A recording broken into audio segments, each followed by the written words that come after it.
Castlevania 2, Simon's Quest, Konami, 1988. Just 1.5 years after Castlevania 1, Konami gave us Castlevania 2, Simon's Quest.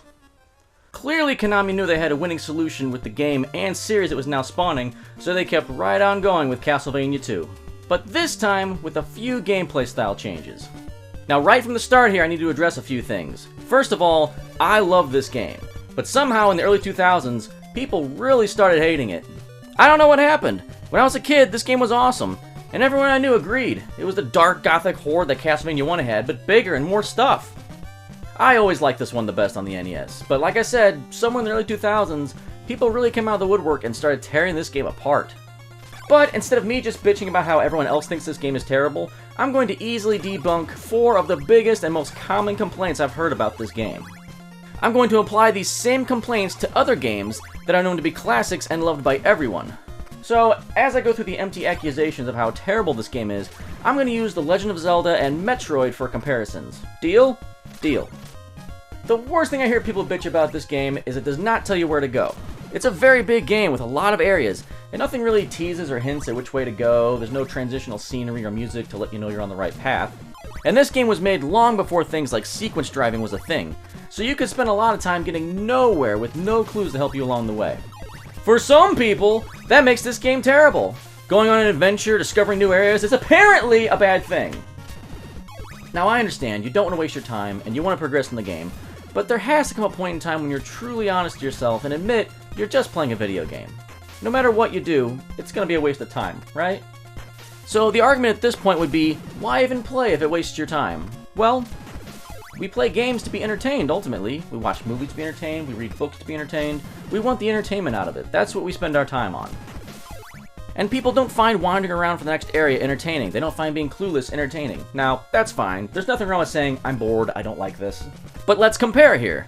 Let me ask, why is it Legend of Zelda and Metroid are praised as incredible games, even though they both suffer the exact same I have no idea where to go problem? Neither game tells you where to go exactly. The worlds are open-ended and you could easily spend hours getting nowhere, or even worse, back where you started. So I'm seriously curious why Castlevania 2 gets all kinds of shit for using this gameplay style, but The Legend of Zelda and Metroid are beloved. So there, I offer up a completely logical question. And before you start saying Zelda and Metroid have other redeeming factors to make up for it, or that Castlevania 2 has too many other issues that also make it crap, let's look at some of those too. The next issue people complain about that seems to go along with the first issue of not knowing where to go is that none of the information in the game is useful, and people don't actually help you. Everything's in riddles or confusing dialogue. So again, let's look at a parallel with The Legend of Zelda and Metroid. In Zelda, not everyone is exactly helpful either. Some of the dialogue is useless and gives you no help. And in Metroid, you get absolutely no dialogue at all. Nothing, not even in riddle form. You literally get no text until the end of the game when the timer starts for the bomb. Spoiler alert. Hell, Metroid doesn't even tell you what new item you just picked up, or how to use it, or what it does. You get nothing. Good day, sir. So why is it Zelda and Metroid don't get shit for not helping you along with useful dialogue, but then Castlevania 2 is hated for it? Another less common but obvious complaint I hear is the time spent at night. Why is this such a big deal? The thing I hear bitched about is it closes all the doorways and the transition dialog box cannot be skipped. I guess I didn't hear this complaint as much when I was a kid because we had some f***ing patience back then. Why is this such a big deal? I agree it's unnecessary, but I just can't believe the amount of flack this game gets for this day and night transition. And if you want to look again at Zelda and Metroid, every screen transition takes time. Every single one. You have to sit and wait for the screen to pan to the next before you can move again. Sure, it's a little bit faster, but it happens on every screen. Total waiting time in Zelda and Metroid is ridiculously higher than the wait times in Castlevania 2 for the day and night transitions. So again, why do people not complain about that in Zelda or Metroid? It really feels like people are just trying to find things to be upset about in Castlevania 2. And the final situation here complained about, and this actually doesn't have any parallels with Zelda or Metroid, it's just the way this game is designed, is the hearts. I've heard complaints that farming for hearts takes too much time and is monotonous. Well, here's a little something that might help you. You know those nighttime segments you hate so much? All the hearts are doubled during the nighttime segments, so you can collect them faster. But no! People hate the nighttime concept, and people hate collecting hearts. Well, choose your poison, you pricks! Either do it at night and gather hearts faster, or do it in the daytime and shut up! The game offers you a completely logical solution for collecting hearts faster, and people just dismiss it as inconvenient because you have to wait for a text box! Is this really how impatient we've become? The second part of the heart argument is you lose them all when you die. Why is this even an issue? This is the way games are designed. You suck at a game, you get punished for it. That's the way games are. You die, you go back to the last checkpoint. You die, you start all over. This argument to me is just people whining about how unfair it is that a game doesn't cater to how much they suck at it. Are games these days really that forgiving and easy that they just give you everything and death has no consequence?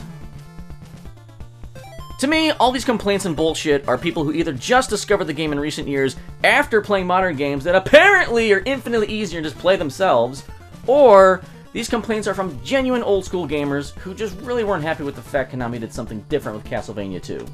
They just wanted another linear action horror game like the first one. It kinda translates to the way people really didn't like Zelda 2 because it was way different than the first. People really do give this game a hard time, and as I pointed out, none of these complaints are really justified. It's a good game, it's fun, it's entertaining, it's dark and eerie like the first one, the controls are basically all the same, you just have to commit a little more time to and explore a little more. I don't know how that last part made this game so bad for so many people. So I'll stand as one of the loners here and say, I like this game. I always have. Now, with that out of the way, I can finally play a little here. One of the first things I do want to mention here is the music. In the first game, the music was awesome and unforgettable. This game sticks right with it and cranks out even more incredible tunes that have been iconic for the franchise. Even the first area you start in has that wicked hook.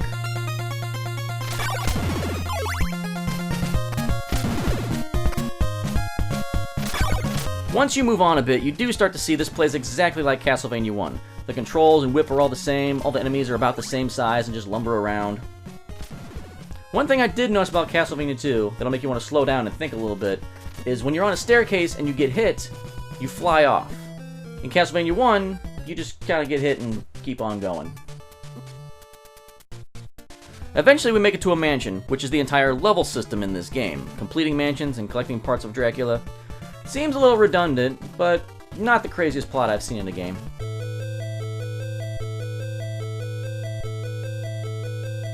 And going back to the music, the mansion tune is catchy too. It's a direct ripoff of an Yngwie Malmsteen song, Far Beyond the Sun.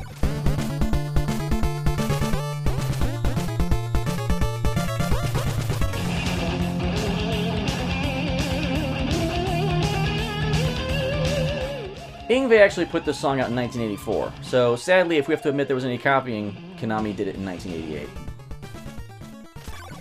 So, I'll play through the first one here, just to show a little of how it's all designed. And again, it plays and feels like Castlevania 1, killing enemies and moving along in a gothic atmosphere. Each mansion has an orb or crystal thing at the end that you need to bust open with a stake to get whatever part of Dracula happens to be hidden in that mansion. You get the stake from one of these salesmen in robes somewhere else in the mansion. That's the basic layout of each one. It's a theme that's kind of revisited in Power Blade with the area ID cards you need before you can leave the level, but we'll get to that game too. Anyway, that's the general idea. The only thing I do want to note negatively about this game that I've not heard anybody else complain about, which is really surprising considering how many complaints there are, is there's no candles to whip. No candles, no torches, no sconces, whatever.